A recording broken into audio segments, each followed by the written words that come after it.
बंधुगण दीर्घ 2 वर्ष पर हठात सफलतार द्वार गुड़िक आपण खोलवा एपरी मु कहूना एक संपूर्ण सत्य कथा एवं आपण को यार उचित प्रमाण भिडियो प्रदान करने को तेणु किपरि भाव एवं केउ सब द्वार आपण खोलवा आपण भल भाव बुझे। नमस्कार मोर प्रिय दर्शक बंधुगण आपण मानंकु समस्त को आपण निजस्व चैनल ज्योतिष दर्पण को मो हृदय सहित स्वागत करुछि। बंधुगण आज प्राय 2 वर्ष पूर्वे ठीक नवेम्बर 16 2023 मसीह मंगल महाराज निज राशि बिच्छा राशि रे प्रवेश करथिले एवं तापरे एही समय रे पूरा 2 वर्ष पर पुणी थरे अक्टोबर 27 रु डिसेम्बर 7 पर्यंत सही मंगल निज घर बिच्छा राशि रे वास करि सारिथि जहाँकि कन्या राशि तृतीय घर एवं मंगलंक यही गोचर समय को बहुत शुभ भाव में कन्या राशि विवेचना करा जाए। आउ मध्य मंगलंकर निज राशि रे प्रवेश एक अत्यंत शक्तिशाली ज्योतिषीय घटना कारण जेते बेले गोटे ग्रह निज घरे रही है सेते बेले से निजर पूर्ण शक्ति रही है।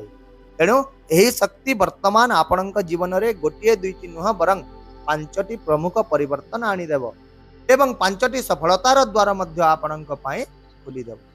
मंगलंकर यही स्थिति हठात आपणकर असंपूर्ण कार्य गुड़िक समाप्त करदेव कारण अष्टम घर अर्थात बिच्छा राशि हेउची हठात घटुवा घटनार प्रतीक।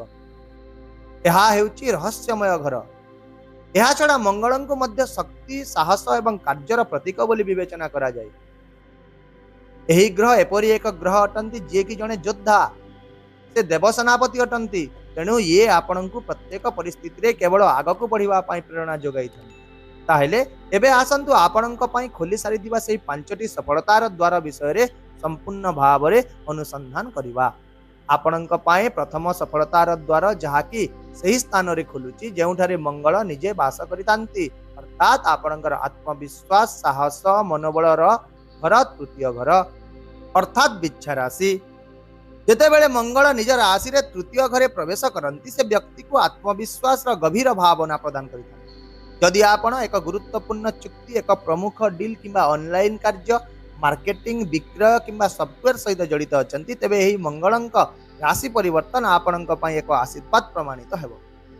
ऋषि पराशरंक अनुसार मंगल हेउचंती तृतीय घरर कारक ग्रह एवं जेते बेले कारक ग्रह निज घरे ही अवस्थान करिताए सफलता सुनिश्चित भाव रे व्यक्ति को मिली थाए। एहार अर्थ हेउची जे वर्तमान आपणक पई निजर कठिन परिश्रमर फल पाइबार समय आसी जाइछि। एहा परे जानिबा द्वितीय द्वार विषय रे एही द्वारटी मंगलंकर चतुर्थ दृष्टि सहित खोलुछि जहाँकि वर्तमान समय रे सीधा सड़क षष्ठ घरे अर्थात शत्रु रोग नियुक्ति एवं ऋणर घर उपरे पड़िछि। एठी आउ गोटे कथा मध्य आपण ध्यान दे सुनंतु जे समग्र नवग्रहंक मध्य रे केवल मंगल ही हेउचंती एमिति एक ग्रह जहाँकर की चतुर्थ दृष्टि कहिथाए। तेबे जेते बेले एही दृष्टि षष्ठ घर उपरे पड़िबो यह शत्रु रोग एवं ऋण उपरे विजय प्रदान करिबो।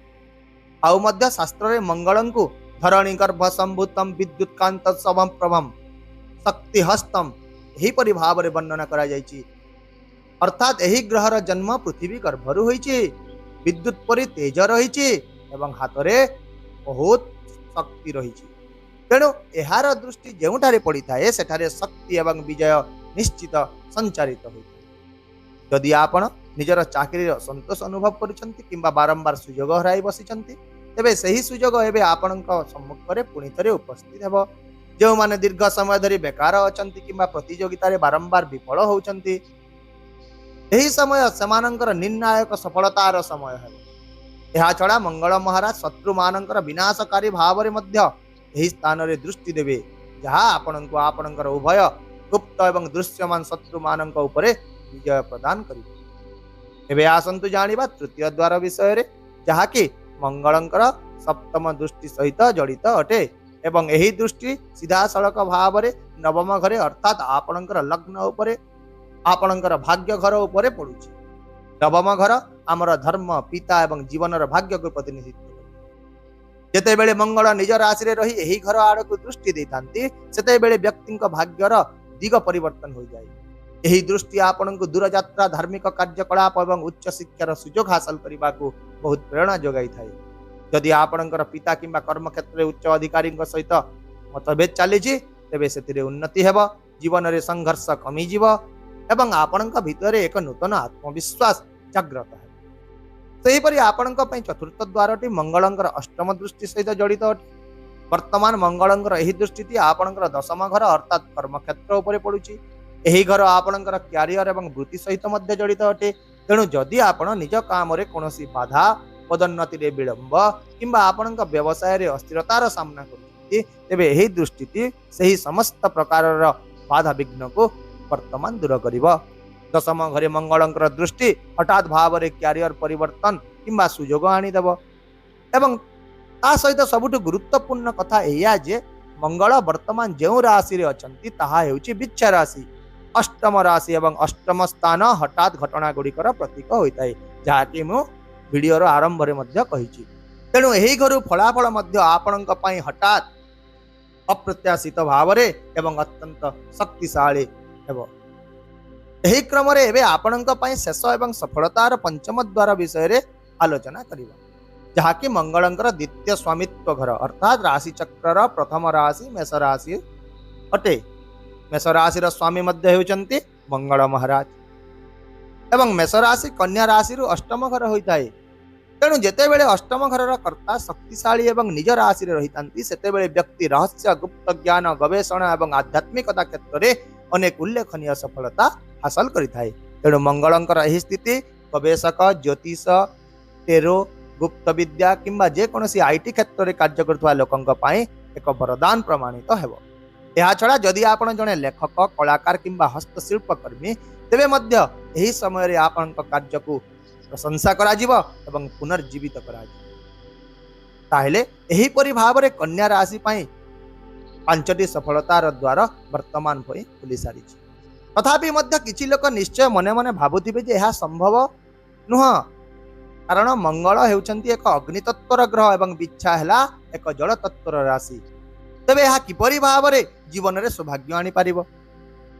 तेबे एठारे मु स्पष्ट भाव रे आपन को बुझाई देउछि जे जहाँकि आपण मन दे शुणु एवं बुझंतु जे बिच्छा राशि जल जो रही ताहा आपण देखुवा परि साधारण पानी नुह, यह एक लाभा सदृश अटे। लाभा परि तरल आग्नेय जल जहाँकि भितरु जलुची एवं शक्ति प्रदान करुची। तेणु मंगल एठारे थिबा समय रे अधिक शक्ति पाई थांती।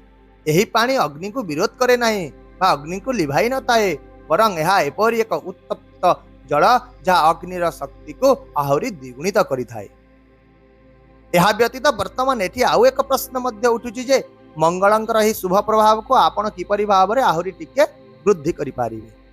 ताहेले मंगल ग्रह को संतुष्ट करिवार सबुठारु प्रभावशाली उपाय होची भगवान हनुमान को पूजा करिबा। शास्त्र रे कहा जायछि जे अष्ट सिद्धि नवनिधि के दाता अर्थात सकल शक्तिर आधार हेउछन्ति भगवान हनुमान एवं से मंगल ग्रहर शक्ति को मध्य नियंत्रण करुथांती। तेणु एही समय रे आपण प्रतिदिन हनुमान चालीसा पाठ करंतु। यह सहित आपण सुंदरा कांड मध्य पाठ करि पारिबे किंबा तांकर जे कोनोसी मंत्र मध्य जप करि पारिबे एवं विशेष भाव रे मंगलवार दिन हनुमान को निश्चित भाव रे सिंदूर अर्पण करंतु एवं हनुमान मंदिर को जाई दीप जालंतु, कारण एही प्रतिकार को अत्यंत शुभ एवं प्रमाणित बोली शास्त्र रे विवेचना करा जायछि। तेबे बंधुगण एही समय केवल एक साधारण समय नुहे, बरं यह आपणक पई सफलतार द्वार खोलिवार समय हेबो। केवल आपणक एही शक्ति को चिन्हे सटीक भाव रे व्यवहार करी निजर आत्मविश्वास को वृद्धि करिबा को एवं मंगल ग्रहंकर एही वरदान को सम्मान करिबा को पड़िबो।